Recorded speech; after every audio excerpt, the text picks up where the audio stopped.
If you don't like missing out but still want the scoop, then stay tuned for this epic recap.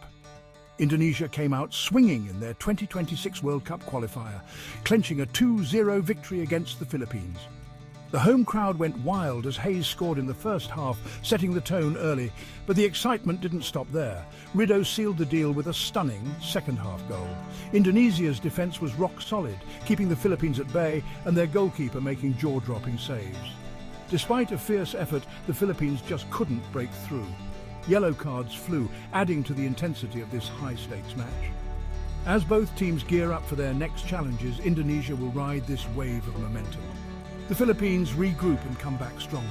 This match was a showcase of skill, spirit, and pure football magic. Stay tuned for more electrifying updates on the road to World Cup glory. Don't forget to like and subscribe for your daily dose of sports excitement.